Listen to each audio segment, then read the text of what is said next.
Buckle up, everyone, and welcome to Carpool Rugby League, a show where two Rugby League tragics talk everything Rugby League on their way to or from work. I'm Graham. No, I'm Shane.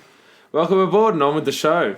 All right, Shane, we've got another weekend edition this week. We're recording this on a Friday night. Just before the women's game. Yep. Look, we bagged the NRL for doing a lot of things wrong. I've got to say, this is one weekend they do exceptionally right. Last year, not able to get to the women's game this year. Last year, I went to the women's game, took my daughters down. I thought it was one of the best games of rugby league I've been to all year. The atmosphere, everything around it, it was a phenomenal game. I suppose the first question I want to ask is, are we at the point now with women's rugby league, and I know the North Sydney Oval has a level of nostalgia about it. Are we at the point where this is a Bank West game? In my opinion, this is a Bank West game to women's rugby league. I'm actually with you on this. I know some people may disagree, but I think if we're serious about women's rugby league and bringing it to the forefront, it's almost as though they would never play an NRL game at North Sydney Oval. They don't think it's up to scratch for NRL. Yeah, and I know. And if you are going to say, well, let's go, to a community ground, this might. Some people that live north of the bridge might not like this, but I don't think that North Sydney would be. Sydney doesn't scream community heartland rugby league. This year, I'm assuming it's going to be packed. Last year, it was packed. They always get a great crowd. And you know what? We're from where we're from. We saw a lot of people west of Sydney make their way down. My argument is this, and I've always been a firm believer in this. We say it's the women, like tonight they're going to get called the women's Blues captain and the women's Queensland captain. They're the captain of the Blues and captain of Queensland. Their name gives that away. I don't know why we have to highlight women. They should be on level pegging. Yeah. In my opinion, they should be on level pegging and at Bank West. Yeah, look, I understand too. Yeah. I see what you're saying there as well.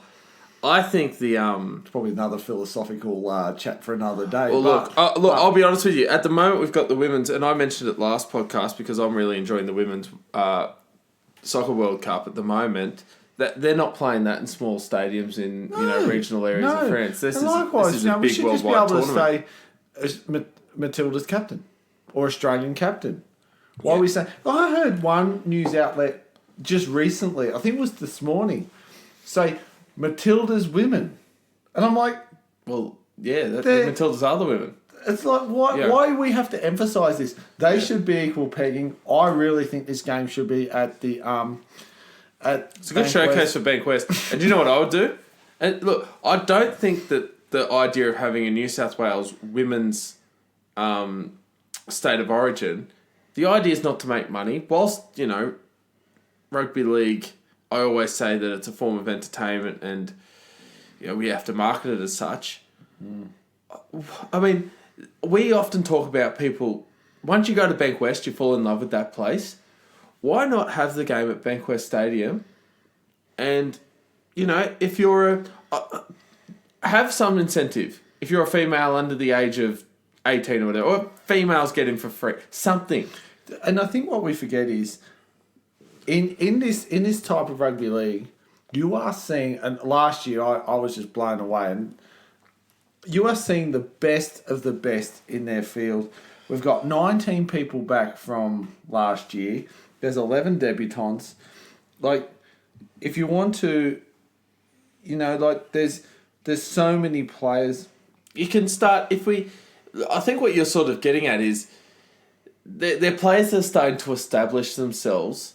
And it's not as though there's a new crop every year. You're getting new players coming through. But there's no reason we can't build superstars in the women's game that are household names. That's right. Yeah. And I agree. Look, we look at people like Isabel Kelly. We've got, Hannah Southwell. She's an underrated player.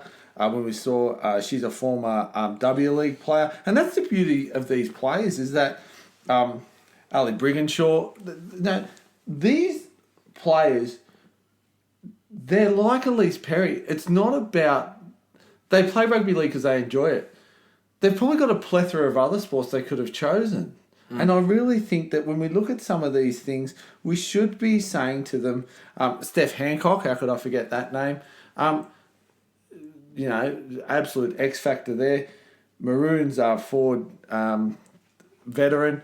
You look at all these people and you think these are, if these were men, they're household names. Yeah. And when we look at promoting women's sport, and we look at the success, I believe, of what the women's league, although it was only a handful of teams, bought. I think 4-team competition during the finals. I think we can start taking a small leaf out of AFL's book and say, you know what? If we are seeing more and more women come, you don't want to dilute the talent pool. No, that's the concern. They want to make sure that they have enough talent before they jump into a big competition. But I think what we can start saying is that within each region, we have a team. Yeah. And look, the thing is too, like we said with these household names and these players that are playing Origin, it's going to be very difficult for them to be stars and household names and I suppose big sports stars, unless you do have that week-to-week competition. I think true. Unless they're in the, I suppose in the media week to week, it's very hard to get that momentum to get people to follow and keep up with them. It is often that tonight's State of Origin match could be the only female rugby league game that many people see. Yeah, and it's highlighted specifically because there's phenomenal game. How about last Friday night footy? How about last year with the great late try to Isabel Kelly, who was the Golden Boot recipient? Yeah, she had an absolute blinder. She's playing again tonight. And I took my daughters down, and they absolutely they want to go to rugby league matches since then because they see they're role models. They see them as role models, and I'll tell you what, I haven't heard. And this might be a bit ignorant of me. I haven't heard many issues, if any, of females doing silly things and being poor role models in the rugby league community. You know what the problem is? They've got to work. Yeah, well, that's right. Yes. No, I'm being serious. You know, they needed to pick the side. Just if you're not sure out there in rugby league land, the logistics of picking a side for a New South Wales Queensland women's match, they actually needed at least 2 weeks' notice so they could tell their bosses and tell their workplaces if they had to go into camp. And you know what? This isn't just for this. I'm sure the Matildas had the same problem. Yeah. I'm sure the Rugby League has the same problem. The touch football has the same problem. Oh, it's women's sport in general. And it's still that I think I heard gender gap. I think on the ABC they also mentioned hockey. Now, hockey, netball, these are teams... And these... I don't want to say they're stereotypical... for women, but they're not about being stereotypical. They're established. They're established and they have high participation rates of females. Yep. So it's not just the sport and having a men versus women sort of comparison there. It's really just having the resources available for female sport. That's it. It's a step in the right direction. We like it. I'd love to one day just have every match the curtain raiser is the NRL teams in the female version. I think that'd be amazing to head towards. We're a long way off that. As you said, we've got issues with the talent pool. That's it. And if you're funding, but if you're unsure, Isabel Kelly, she's Maddie Sutton, who's actually in the halves for the Blues. She's brilliant. Chelsea Baker, who always sets it on fire. Meg Ward, who's on the wing, try scoring machine at times. Tasman Gray for the Maroons, she's another player that's good to watch, and Hannah Southwell for the look. So these names to keep an eye out for. Hopefully someone else. It'd be great to see tonight on the highlights afterwards. You're watching the news and there's a player that we haven't mentioned or someone. And these are just players. These are just players that we know have played well coming through. And someone tonight. It'd be great to see someone tonight. Step up like last year where we had Isabel Kelly and it was coming out of it and everyone was saying, it was really really good. The ultimate pinnacle is for these guys to be household names. Look, my tip's the Blues. Why would we even look elsewhere? If you've listened to this show, you would not be surprised that we're tipping the Blues. We're tipping the Blues. I think it's going to be an entertaining match and really I think it is going to be. I think Queensland have 6 debutants, which may put them a frag behind the 8 ball, but, I think there's 15 debutants across the whole match. Yeah. So New South Wales have a few as well. Yeah, because I think, what'd you say, only 8 players coming back from last year. Yeah. So there's a lot of new faces, a lot of people who can step up. 8 for New South Wales coming back. My apologies. But yeah.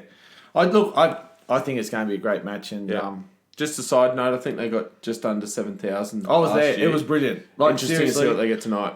I was there. So you probably be listening to this after the fact, but I thought it was one of the best things I'd ever seen. Still it was fantastic football. Points. Yeah. So that's one of the games we've got happening this weekend. Really, apart from the State of Origin, for us as Blues fans, this is one that we're really looking forward to. But if you're interested in international football at all, there's plenty to have a look at this week. In regards to the internationals that are happening around the traps this weekend, I think a lot of eyes are going to be on the game tomorrow afternoon. That's at Mount Smart Stadium. New Zealand are playing Tonga. I could imagine there'll be a lot of people interested in that one, and it'll be very interesting to see how the Kiwis go in this one, because they've got some big names in their team. But what I think people will be surprised to see if they haven't had a look through the sides is there's actually quite a few big names playing for Tonga. I think this is going to be an absolute belter. David, when you look at Fafita, that's a massive, had he been playing and not suspended, that would have been I would have said they are almost on par. You've got Pangai Jr., Taki Ahau, you've got Jason Tamalolo, Manu Ma'u. By the way, I'm mentioning the Tonga team. This is Tonga. If you're not too sure who I was just talking about, I'm talking about the Tonga side. Look at the 4-pack they're coming up against. This is up against Braden Smith, Jared Weir-Hargreaves. Don't forget Bromwich is also there at prop. Both Bromwich. Yep. Nikora, Isaac Liu. They've got a really... It's going to be a fantastic game. I even like the benches too of both teams. You look at they've found a spot for Jerome Hughes on the bench to Kiwis. I reckon that's a really cool inclusion.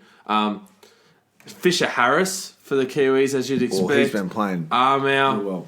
Safa Salamona, but even for the Tonga side, Penitarapo, Fanua Blake, he's been great for Manly. Fainu. If they get that right, the only thing I would say, I think the halves for New Zealand, Johnson and Marshall, are just going to be able to control the game in a way that Asata and Lolahia probably won't. And that's the only thing. Look, Tupou's playing, Will Hopewadi at fullback. Hopewadi versus Roger Tuivasa-Sheck. How's that for a matchup? Yeah, that's... I look at the two teams and just think the only place where... Look, if Fafita was playing and wasn't suspended, it absolutely on fire. And he's actually, funnily enough, if you look at the team list, he's being named, but of course... Andrew Fafita. He was found guilty of that crusher tackle. Interesting to see when you look at the reserves list, the players that just missed out. Kieran Foran for the Kiwis. I don't find that much of a surprise when you look at the form that Johnson and Marshall have been in. I would say that would be covering... I'd say that would be for covering any possible injuries during the week. And I'd say that from what we hear, everything's been fine there, so there's no major issues and no concerns. These games are hard to tip. They're really hard to tip because it's not as though we're seeing the teams week in, week out. We've got to go on individual performances and see how they come together as a team. You'd be thinking that... You'd be thinking that the Kiwis would win this one, but I don't set your watch to it. I think they've got it in the halves. I really think. Yeah, I think you're right. Any team with Roger I don't want to discount how good Hopewadi is at the back for Tonga. Any team that's got RTS in the side, especially with Sean Johnson and Benji Marshall, there's some spark there. There's 3 players that can pull something out of nothing and create havoc for Tonga. definitely, if you're listening to us in New Zealand and you're thinking about it, get out and have a look at this one. It'll be absolutely amazing. And as you could imagine too, I think when you're looking at it, just remember 3-game ban for Fafita. Yeah. And he misses 2 for Sharks. Yeah, so keep in mind too that a lot of this footy is on the TV this weekend. Obviously, if you got Foxtel, but I think this game's actually on Channel 9's other channel, Gem. I think. Well, it should be. Like these, if you want to promote, I love this weekend. I think they've got it right. Yeah. Finally, they've got a weekend where you can come forward and watch some footy. So, I'm going New Zealand. I think their halves are just too good. Look, I would love nothing better though than to see Tonga come through and absolutely nail it. I reckon it'll be good. The other game we've got this weekend on Saturday, 5:40 kickoff. They've got at Leichhardt Oval. Fiji's taking on Lebanon. Pardon me. Yeah. This is another one of those where we've got a few NRL superstars, especially when you look at the Fijian side. There's some really exciting players in there when you look at Vinivalu, Mikasivo. What I love about this round is people choosing to play for their country. Yeah, it's brought pride back. Yeah, it's brought pride back. And I love the pride and the heritage. And this brings me into even if you weren't, say, even some of these players who might be, some of them might be Australian born. I really love the fact that they've got an opportunity as an international to show their skill and represent their heritage. And what some people might not understand is that means so much for their family. You could imagine if you're Fijian or Lebanese, how much pride that these nations have in their heritage. This brings me into my next point. And maybe during the week you might have been interested to see that Lebanon had actually covered the logo. Now that's I suppose a protest in some ways in response to the way Lebanese Rugby League has treated Rugby League in regards to a national competition, a local competition, and look, I'm paraphrasing quite a few people here, basically saying it's a bit of a piss take that we can put Lebanon on our jersey, but yet where it counts, which is Lebanon, they actually don't give a hoot about Rugby League. Now, we know this happened in the past with America. We don't see countries like America fielding a Rugby League side anymore. Now, I don't. Yeah. I think when you look at it, I think what they're basically saying is, what pride can we take in the jersey if the people that we're playing for, which is the country, and not the people, but more the establishment of Rugby League, don't give a hoot about what we're doing. Now, I really dislike it. I really dislike seeing stuff like that because I don't think any jersey should be devalued. I don't think any jersey should be defaced in a way where, where you've got to basically cover up where you're from and who you're playing for. I really think that when we talk about pride, the Lebanese players must have pride in the jersey because they're happy to put it on. Yeah. And I just wish that countries like this, who are on the tipping point, who are just like, geez, a couple more people, a little bit more home support, bang, you got a competition. Can just come forward and say, let's do it. Now, in saying that, these competitions and this international round only takes place because we've got so many players playing in the NRL from that extraction. I don't see a game England versus Italy ever being, or England versus France ever being on this weekend. The logistics of creating that are just huge. Oh yeah. But surely we can get to the point where there's a little bit of acknowledgement that in the land where rugby league is one of the biggest sports, you've got some sort of billing. Why not acknowledge that, embrace that? And, I remember a time where Lebanon, whether it be in Lebanon or away from Lebanon, actually had a fairly decent rugby league following. Yeah. I think also too, like, as you're saying, part of this isn't just let's fill the weekend with games because Origin's on. No. It's about building the game. It's about making it an international game. And look, some of the players that you have, just mentioning Lebanon here, there's some big players that are playing for them. I gave a little bit of insight then into the Fijian backline. You got Robbie Farah, Michael Leisha. These are Tim Manor. These are top NRL stars who are proud to put on that jersey. Keep in mind too, we've got blokes like Corbin Sims. We've got Kikau, Bakuya playing for Fiji. But they've got some sort of extraction. They've got some sort of yeah. Corbin Sims there's some either him or a relative was born there. Look, you can't just go, I want to be Fiji. I can't think of the connection. Like, there's got to be a connection, obviously, but yes. you look at it, like Villamano Kikau, Vunivalu. Yeah, Vunivalu's there.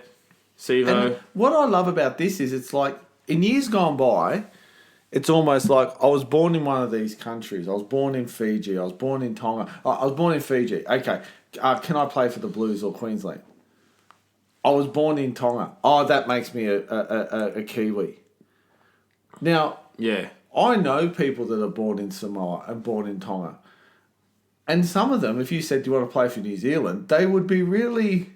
They'd do it if it was a only avenue. But it's almost like a near enough. People were saying, near enough's good enough. Yeah, you're an Islander. Yeah, go play for New Zealand. No, that's a country of their birth. Yeah. And we have enough representation from these countries to warrant this type of game. I like Fiji. Fiji in this. I like it, but the thing is... I will say this. Can I say this about Lebanon? They've got key players in some key positions, don't they? And they've got some youngsters in this side that can absolutely set it alight. I think blokes will get a go. It's going to be an open game of football. There'll be tries scored in this one. It'll be 64-60 maybe. Probably, yeah, could be. Look, I think it'll get... Look, to be honest with you, looking at the team, I think Fiji will dominate in the forwards, and then they've got enough strike out wide. I like their wingers. For my Fijian cousins, I think Fiji all the way. Rugby-League's the real winner, isn't it? Well, games like this. You love it. I do. I love it. It's great. It's really good. To the Rays out there who come from Fiji.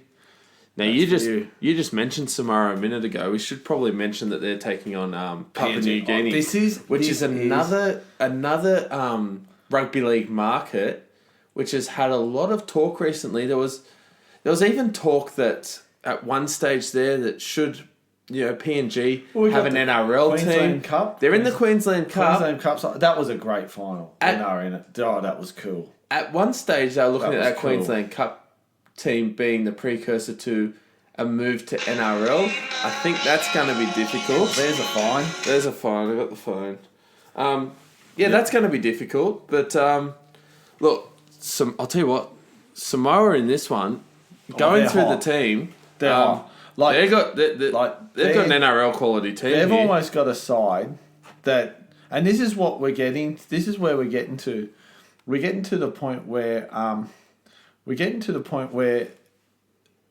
teams like Samoa can actually field world-class footballers. Let's just go. I'll just quickly have a look at some of the names. So you got Asako, Tafua, Heimel Hunt, Seve, Nofaluma, Harris Tavita and Milford are the halves. Junior Paulo, Luai, Gavitt, Fatala Mariner, Sua, Marty Tapau, Lino, Cheekham, SASA, Alawai.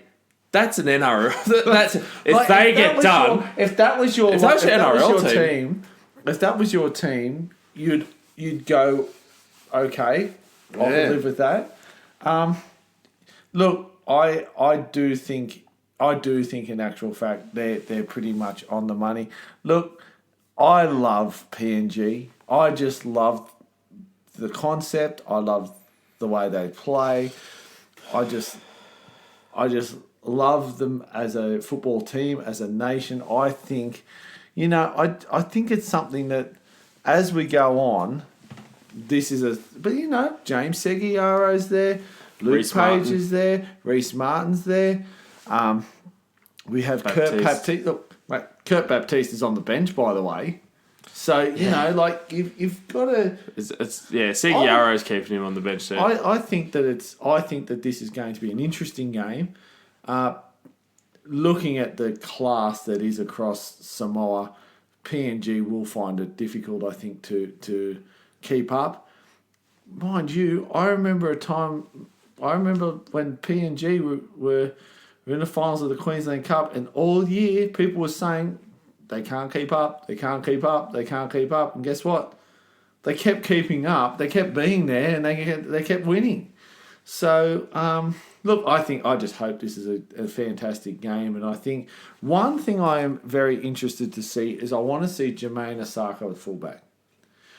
Yep. He has the opportunity here to increase his personal rugby league capital millionfold. If he has a cracking game at fullback, all of a sudden his price on the market has just jumped. And the other thing is, with them and him in the team, 4 is probably going to be 6. I think he's got a massive opportunity here to increase his rugby league capital. And I think Jermaine Osako, if he can prove that he'll be playing Papua New Guinea, but if he can prove as a fullback, he can do what it takes to be a fullback, and in the right hands, it's the right coach with the right team, he can be moulded as a fullback. Well, geez, he's big enough, he's strong enough, and he's fast enough. Yeah, and I think in this game he'll have a fair crack at finding a bit of space with Harris Tavita and Milford in the halves. I reckon that's a pretty good combination. I'll be really interested to see how they play there. You got a couple of players that want to run the ball, take the line on, and play a bit of footy. He's in one of the informed teams in the competition at the moment. Yeah. He's actually done well since going to Newcastle, hasn't he? So I think that's going to be another great game to watch this weekend. There's plenty of good footy on this weekend. That's what I hope people don't go, oh, there's no NRL this weekend, there's not much to watch. Oh, look, plenty. We've gone through the internationals. We've talked a little bit about the just on Tonga. Yeah, we just didn't mention it. We said Fafita's out. That's Totola, I think, coming in for Fafita. It probably would be Junior Totola. Junior Totola plays South Sydney. Yeah. Yep. I just thought I'd mention. It's funny. Just as I just thought of it then. I remember seeing that he was waiting. And look, what? All of a sudden, your rugby league club doesn't have 1 or 2 or 3 internationals. Yeah. And I think that's only a good thing because you're seeing different perspectives and different people. And Saturday football is going to be very, very good to watch. Okay. Well, that's all the internationals. As I said, we've covered the internationals. We've covered the women's state of origin. There's really only one other game to mention this weekend, and that is the Queensland Maroons taking on the New South Wales Blues. That one's going to happen on Sunday at Optus Stadium. They call it over there in Perth. How good would it be to go to that? Yeah, I think it's sold out. It is. Yeah, I think they've sold it out. So that'd be great to watch. Be a really, really good, really good game, and I really hope. I mean, as New South Wales fans, we're really hoping for a win here, and also too, we'll keep the season alive. The series, I should say. We don't want it over before we even get a game in Sydney. In the Sydney. Blatchy's Blues. A few different changes that I suppose we have to make mention of. I'll start with this. I can't split them. If someone said you're a betting agency, who is favourite? I don't know. They're $1.90 each, aren't they? Are they? I didn't see that. They're $1.98. $1.91 each for sports bet. I can't split them. And that sounds about right. I have concerns over New South Wales. Look, I really like their forward pack. I like their bench a lot better in this game. Their bench is tops. But their bench is... I think their bench... We're going to miss Clemmer. Clemmer's huge loss. And I don't see... I don't see Saifidi playing huge minutes. I think Clemmer's a massive loss. And we had to go for that forward on the bench. But... Here's a question I've got for you. Have the Blues picked 2 players, and I'll say in Saifidi and Corden... I don't know Boyd Corden as the captain, so we're not getting rid of him. But are they the two players that are the 20 minutes, let the game settle, Cameron Murray, Sims? Yeah. Get talent and mongrel on. Yeah. Is that what we're looking at? I think Is so. that what we're looking and at I think here? that, and I Finucane, also think... look, I've rated Finucane will come on and do a bit of work. Ever since I saw him play, I think Vaughan will get big minutes. I remember watching one of Finucane's first ever games playing for the Dogs. Yeah. And I went, wow, this kid's got good. something. And when the Dogs let him go, I went, why? And then all of a sudden, you see where he goes to. Yes, to Melbourne. He goes to Melbourne, and you go, well, no wonder. Look, I feel, Saifidi might go out and start the game. As you said, I think Cameron Murray's going to play a big part in the middle. So Tarek Sims. Tarek Sims is, and also to an extent as well, Dale Finucane. They're those tough, gritty players you need in Origin. Sims is a guy. I think we were lacking something like that in the first game. If you said to me, who's the guy in the blue side in game one who will go in for a tackle, who will absolutely bust someone, but get busted doing it, I couldn't tell you. He's the man. Yeah. He is a guy who will just... He has total disregard for himself when he's in these games. Yeah. I remember Martin Lang? Yeah. It was like that. Remember, he was like that. He used to run like a lunatic. We remember the Hair Bear twins for Penrith in Nullavout and Pulatua. But you had Nullavout, Pulatua, and then you had him. He'd run like a lunatic. Yeah, he just wouldn't stop. He would not stop. And then, Waterhouse? Ross was on the bench that year. You know, like, it's... I just look at the Blues... Sattler at lock. Yeah, that tackle. Anyway. That tackle. I do look at the bench, and if I was Queensland, I'd be saying Jared Wallace, tick. Tim Glasby, tick. Tim Glasby, for definite tick. David Fafita, tick.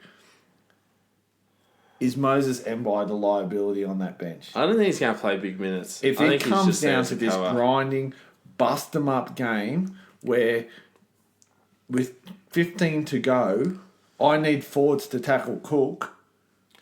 I think also too when you look at their forward pack, I think when Queensland has someone like Dylan Napa, he's going to play a lot of minutes. I don't think they'll... Fitness-wise, I don't think Queensland will miss having another forward on the bench. I think... I like the New South Wales forward pack. I love the new bench. If Clemmer was instead of Saifidi, I'd say they've got it all over them. It'd be... One of the main inclusions that I think's going to really help New South Wales, especially late on in the game, is Wade Graham. Wade Graham is made for this game. Yeah, and I think he's going to play a similar role to, say, like a Luke Lewis used to, where even if he doesn't... I think he'll get more minutes than this, but even if he doesn't come on until midway through the second half, he'll be able to create something for them. It's that player... Like, what Luke Lewis was awesome at was he finished as a forward. And for you young Sharkies fans out there, and for you young fans out there, he was a winger at Penrith when they won the final. Yeah, he started off as a centre. He was a winger. Centre winger. He's an outside back. Centres. Yep. He then moved around. And this is the thing, Wade Graham was played in the halves at something. Wade Graham was a half. 5'8", half, moved into centres at one stage. Yeah, he's a 5'8", you're right. When you're looking at these players, because they've played across the park, they're comfortable no matter where they go. Yep. They can stand anywhere on the field and have a presence about them. He's so versatile. Their versatility speaks for itself, and I really think that that's a key thing. I look at the Queensland forward pack. And I just think Ben Hunt did nothing wrong. You know, like, and I know there's some people saying, well, were we tough enough to make Ben Hunt look good? I don't know.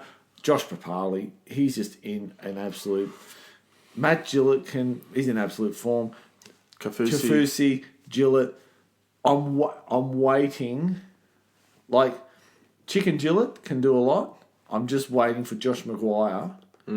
Like, if someone's got to tattoo a Broncos jersey on him, I'm sure all the Cowboys and Queensland fans would be happy to pay the ticket. Yeah, for that to happen. Because he just...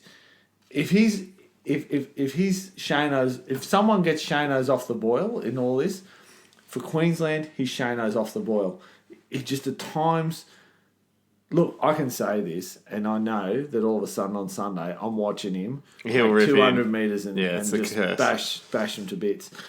Dylan Napa, tough as nails. I'm not... Whilst I agree, I think our forward pack looks great. And look, we've forgotten one man in all this, Damien Cook. Yeah, who was everything comes absolutely off the back phenomenal. of what he does. What they've got, dummy half. and we'll talk about it when we talk about the back line. What I think Maloney and Cleary have to do is allow Cook to play very direct. And if I'm Tedesco, see what you forget is, and I was saying this to some people earlier this week. What we forget is Tedesco doesn't get opportunity running off his hooker. He gets opportunity running off halves and even wider than that. Yeah. If I was Brad Fittler, I'd be saying you've got to be behind Damien Cook.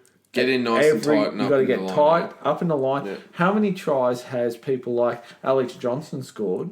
Yeah, because he's following Cook. Because they're following Cook, and Yeah, I think that's the message. And you know what? Even Trbojevic, if he's on Trebojevic's side, follow him. Yeah. Tell Trbojevic to hug him tight, follow him. He'll make it. Bang.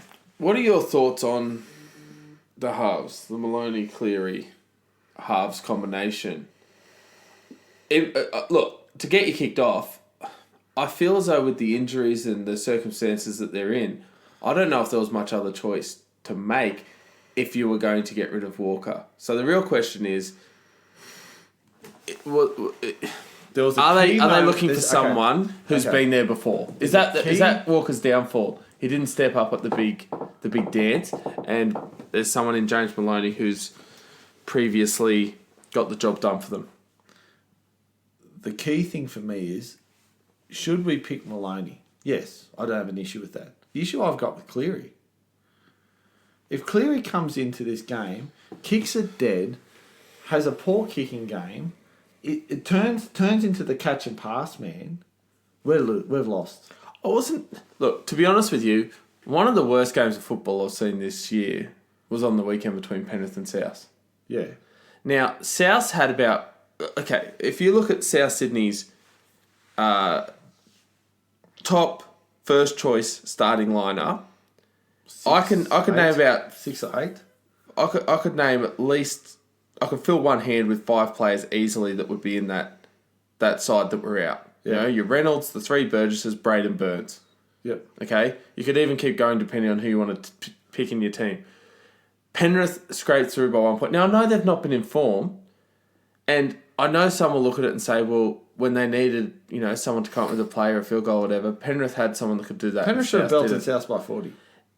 I just hope that these halves, with this forward pack at the Blues, can find enough spark out wide, because especially when you're playing with a player like Jack Whiten, who's not, he'll do a great job. I'll tell you what, statistically, Nathan Cleary, not one line break, not one try assist in Origin.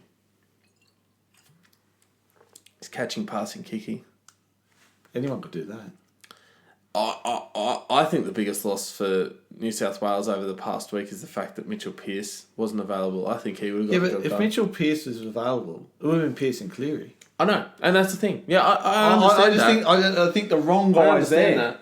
And that's my. But this goes back to a decision that was made a month ago. And people go, "Oh, how good's Maloney? He won the game last week." It's only because Walker's never. Penrith fans must love us. Walker's never kicked a field goal. We'd give it to him. Well, South didn't have anyone that could kick one. I'm happy to see Maloney kick the field goal and Maloney to do well. Look, I hope he does it this weekend. I'll tell you the bare bones of it. Gagai missed a kick from right in front. They've won 2 games this year because of that. Yeah. And Walker has never kicked a field goal in his career. Yeah. Went for one and shanked it. Yeah. That's what won them the game. Yeah. Yeah.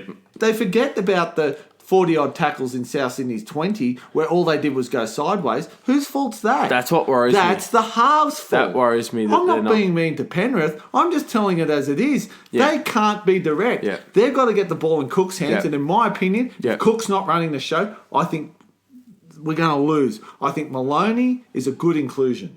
He's almost going to act like a first receiver, I think. Maloney has to be he? the guy to take control. Yeah. All right. You know what? Even if it means he does the kicking. Yeah. Yeah. Because I'm telling you now, we had Queensland under the pump and it went dead on Cleary's kick. That relieved every bit of pressure. It's a different ball of wax, Origin. That's the thing people need to understand. They've got to step up. Relieved every bit of pressure.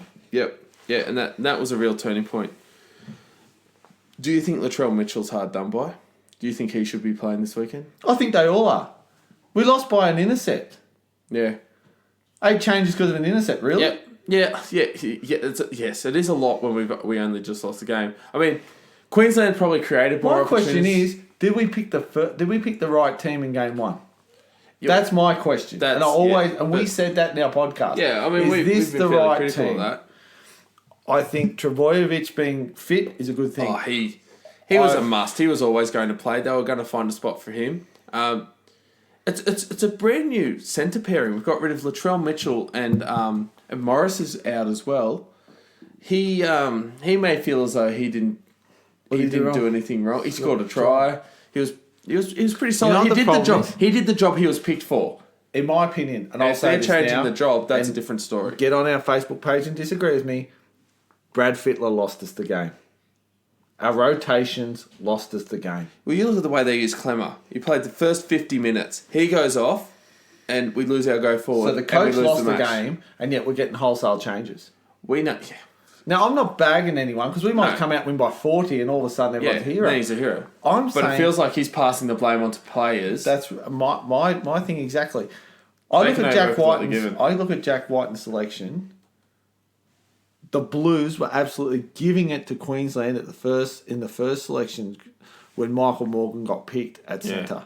We've got Jack Whiten in the centres. We got 2 players in the centres that don't play in the centres week to week. James Roberts has played 2 NRL games back. He was only dropped. I wouldn't have Roberts in the team. I would. I wouldn't. I'd have Mitchell and Trbojevic. Latrell Mitchell and and Tom Trbojevic. I'd have Latrell Mitchell first. What I'm saying, 100%. The way I look at it, I know people are saying there's more to the story. We said that there's more to the story, and they go, "Oh, Latrell didn't want to be there." Yes, but at the end of the day, that's about being a man manager. That again is a coach's issue because on the weekend, Latrell Mitchell's able to get it right.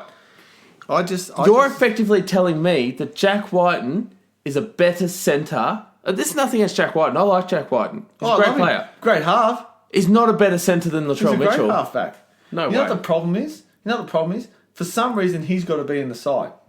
And this is where the Blues up every year. And this is where the Blues fall to bits. And there's Queensland listeners laughing at us. Rubbing their hands laughing at us because all of a sudden we go, "Oh, Jack White, got to be in the side." But no, he doesn't. They've already admitted, by the way they've picked this side, that they made a strategic error. They've fully revamped the way this side was picked. We're going in with 4 forwards on the bench. They didn't like the way Jack Whiten was used. I tell you now, I thought the Hearts. I thought the Hearts of Queensland had a horror game last week, and it was only in the last 20 minutes they came. Imagine how much trouble will be in if they get it right. If they get it right, yeah. Do we want the Blues to win? Of course, we want the Blues to win. I think Ferguson's a great inclusion. Tedesco, Tedesco had a great game last time. Tedesco was really good. I'm glad they've put Trbojevic in the centres. And people go, "Oh, but he's not a centre."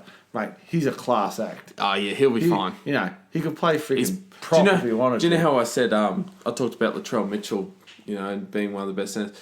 Tom Trbojevic is probably a better centre than most other centres in the competition. Yeah, it's just that fullback's going to be a better fit for him. But we know Fittler's big on culture, and the fact he didn't come home with the Blues was the reason why he's not picked. Now, take that into account. If Will Chambers and if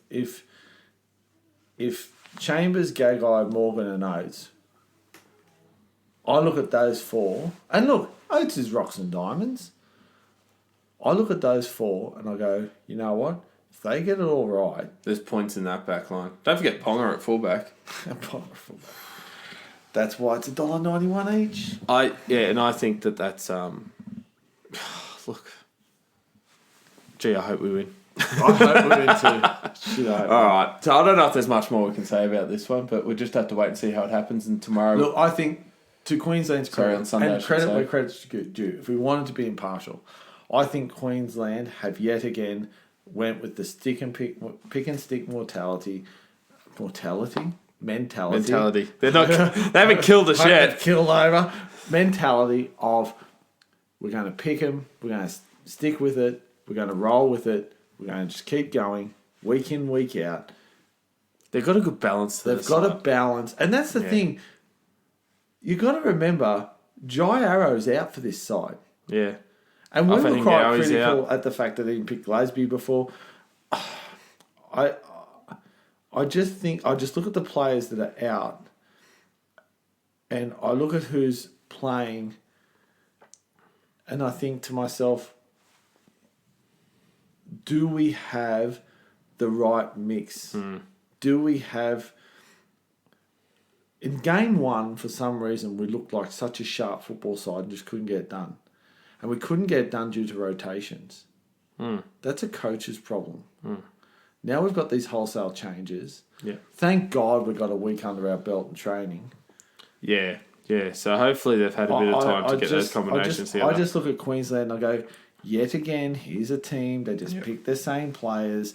They've been together before. They're just this rolling thunder that just doesn't seem to lose momentum. No, it's like you got to appreciate that. Jeez, you got to appreciate that. Oh, they're a juggernaut all the time. Yeah, they are. The only other thing we didn't really mention, I think, was it was just rotten luck for Nick Kotrick in regards to injury. That was unlucky. Yeah, so I feel bad for him because he was really good. But I'll tip New South Wales because if they can't lift for this sudden death game and play for each other, and if they want to stand behind Freddie, considering the criticism that not only us and also Greg Alexander, that. Well, he was very defensive on Fox. Defensive. He got a very surreptitious question about the rotation. Yeah, and how they use their bench. And he went straight on the defensive. Yeah. And it was not even a question. It was just really... It was surreptitiously placed in there. Yeah. And all of a sudden, he got on the defensive. And so I think they know. That was almost a little admission of guilt. I think they know. We buggered it up and we got to get it sorted. Hopefully they can live for each other. Big night for Daniel Saifidi. I'll really be interested to see how he goes. I think Jake Trebojevic will stand up a bit, get them a bit more, go forward. Love the inclusion of Sims. Murray will get big minutes. Wade Graham later on. Cameron Murray should come on in the 20th minute and play 60. With all that said and done, Blues. What are we saying? I'm saying Blues by 42. 22-18. 22-18. You won't stop Queensland from scoring tries. No. I reckon they'll get 3 tries. Hopefully we get 4. That's the hope. All right. Well, that'll just about do us. Hopefully you're having a good weekend. As I said, we're recording this on Friday night, so by the time most of you will be listening to this and when it's dropped, the women's Origin game would have already been played. So I'm assuming, as always, that'll be a huge success and a great game. We look forward to talking to you guys again next week to talk about the Origin fallout and look forward to getting back into some NRL footy. Brilliant. All right. Have a great weekend, everyone. Enjoy yourself and enjoy the Origin. Bye. See ya.